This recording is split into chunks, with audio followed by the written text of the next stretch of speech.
Olá, shalom para você. Hoje eu quero compartilhar com você uma história que está lá em 1 Reis.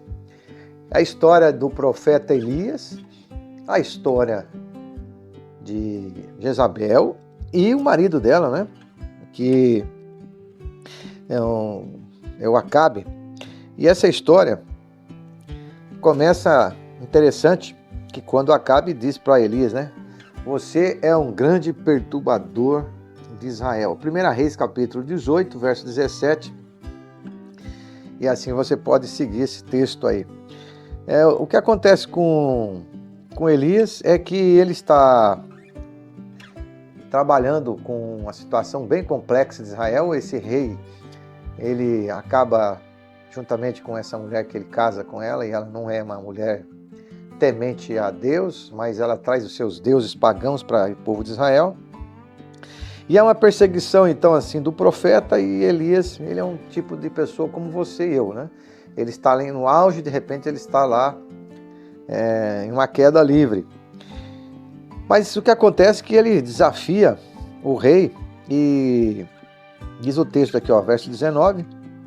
Agora, pois, envia junto a mim todo Israel no Monte Carmelo, como também os 450 profetas de Baal e os 400 profetas de Acera que comem da mesa de Jezabel.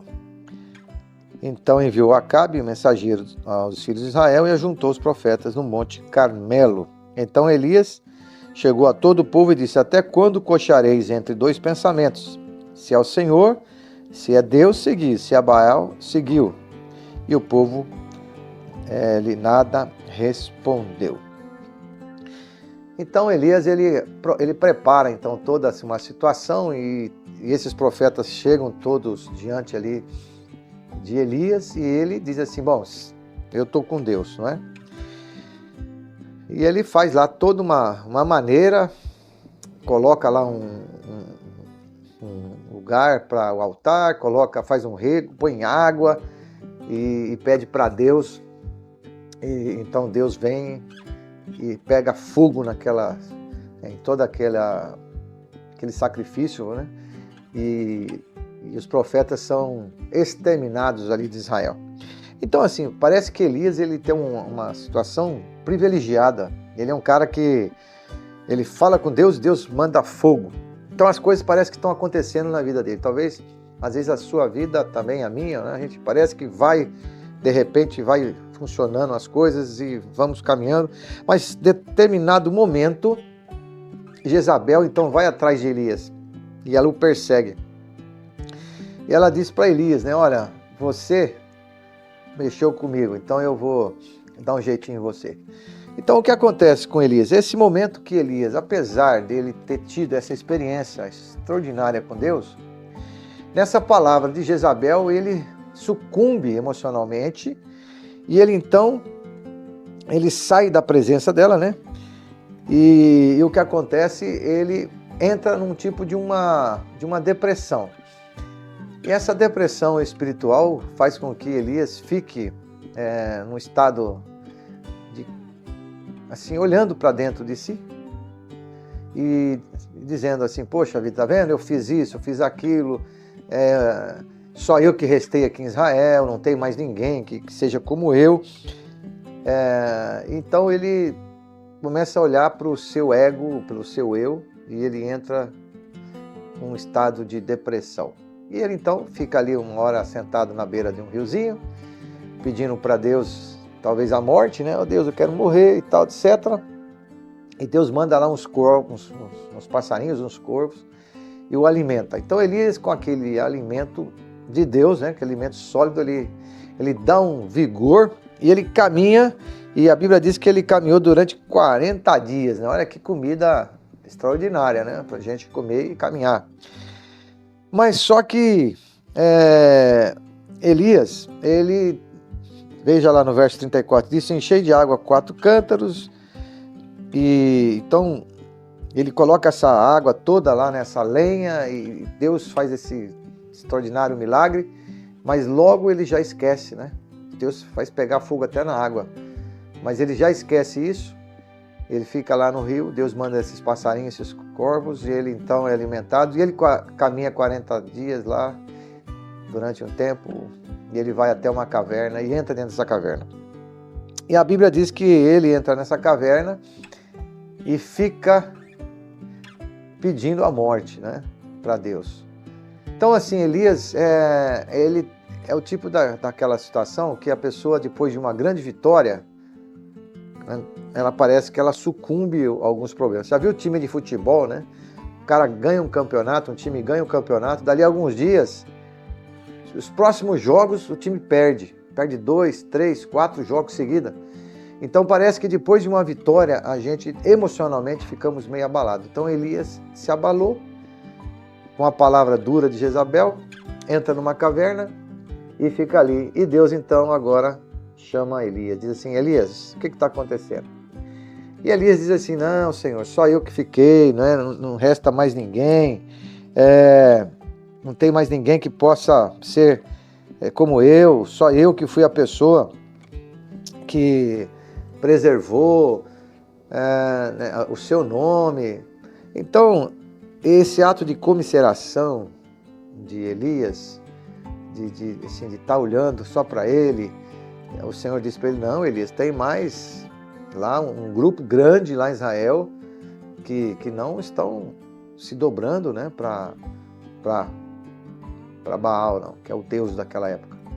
Então, quais as lições que a gente pode tirar aqui? Bom, primeiro, então muitas vezes você e eu podemos estar numa fase muito boa da nossa vida, mas temos uma situação mais avessa e entrarmos assim numa certa depressão e queremos entrar dentro de uma caverna como Elias entrou.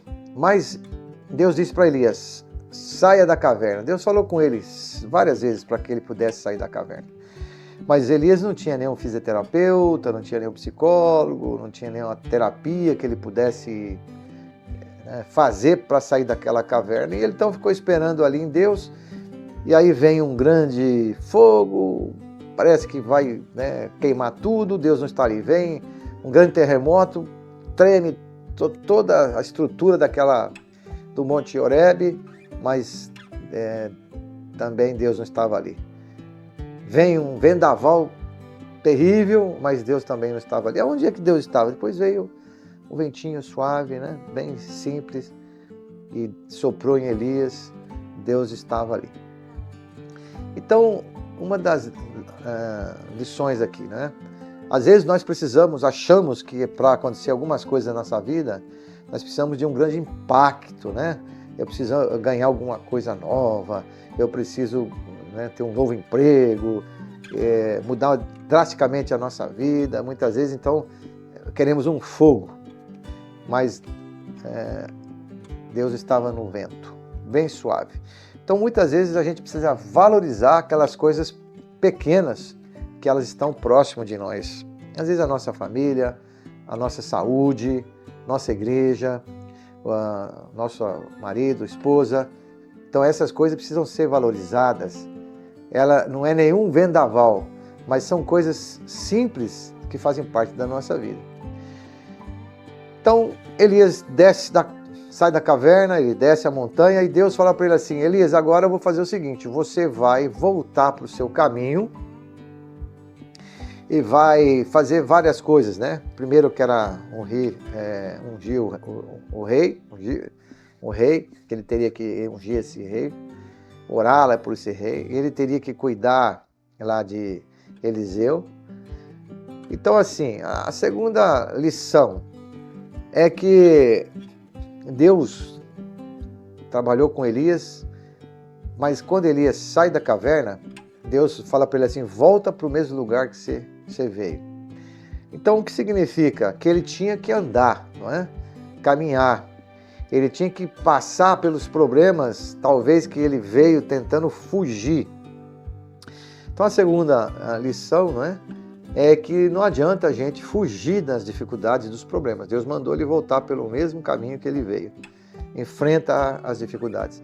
Então, a segunda coisa é enfrentar as dificuldades. Quais são as lutas que nós temos? As dificuldades, elas têm que ser enfrentadas de cara a cara, de peito aberto, né? Talvez com oração, com a ajuda de outras pessoas, mas nós não podemos fugir, não podemos ficar dentro dessas cavernas, ou de uma caverna.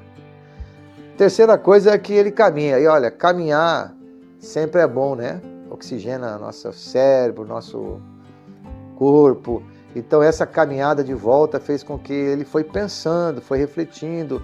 Então a terceira lição, para quem quer ser curado de algumas situações, como depressão e muito estresse, é uma caminhada boa, né? Você vai refletindo. A quarta coisa é que ele manda ungir aqui, né, o rei Jeú, o que significa que o trabalho dele não tinha acabado como profeta e como sacerdote. Então a nossa vida, ela não se encerra, né, pelos nossos problemas, pelas nossas dificuldades. Então o que acontece? Você vai e faz, tem que fazer. Você vai encontrar lá o rei, abençoa esse homem. Então a lição que nós tiramos aqui é que a lição que mesmo nessa situação toda, ele precisava aprender a olhar para as coisas que Deus tinha para ele.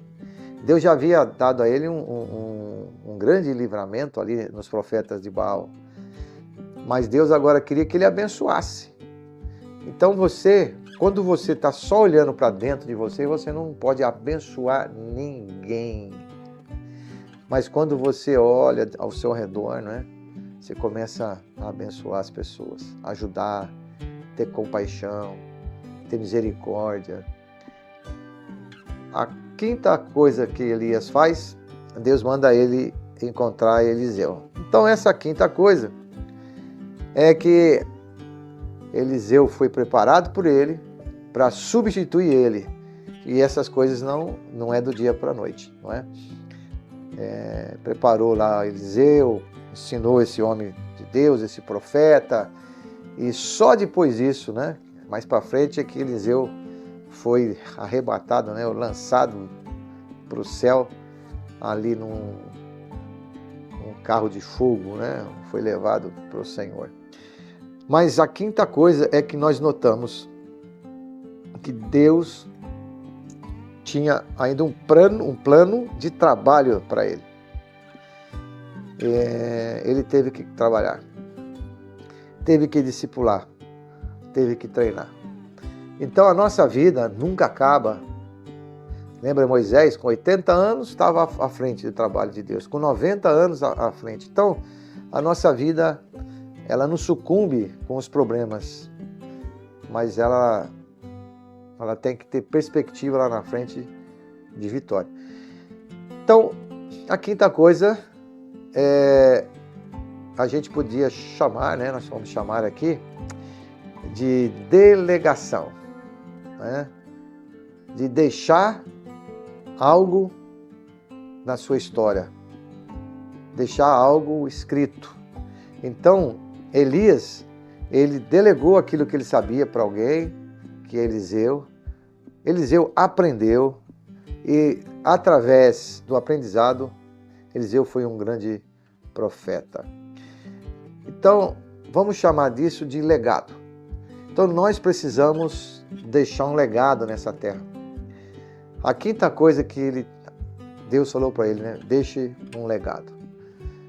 Então, nós temos aqui todo um enredo, uma história, né, de alguém que entra dentro de uma caverna. Deus manda sair dessa caverna com coisas simples e ele então volta a caminhar para o mesmo lugar, para os mesmos lugares que ele passou. Deus não mandou ele fugir, mas encarar os seus problemas. Mandou ele, durante o caminho, abençoar ali o rei e ungir o rei, e manda ele, no final, aumentar a sua perspectiva de história da sua vida na vida do outro. Então você foi chamado para isso. Então, se você está pensando que o seu tempo acabou, não acabou. Você pode fazer muitas coisas para alegrar o seu coração, não é? E o coração de Deus.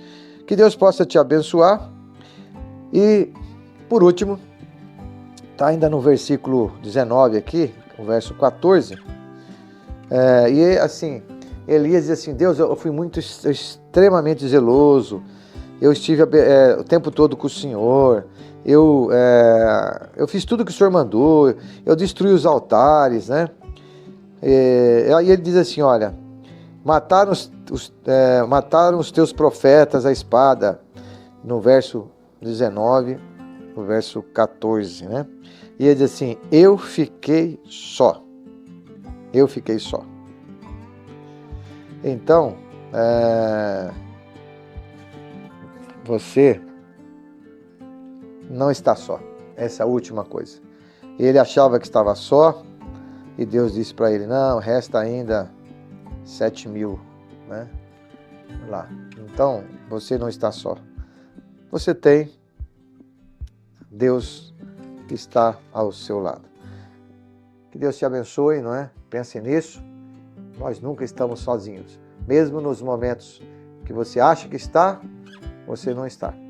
Grande abraço. Se você puder aí, deixa o seu like, avisa aí as pessoas, né?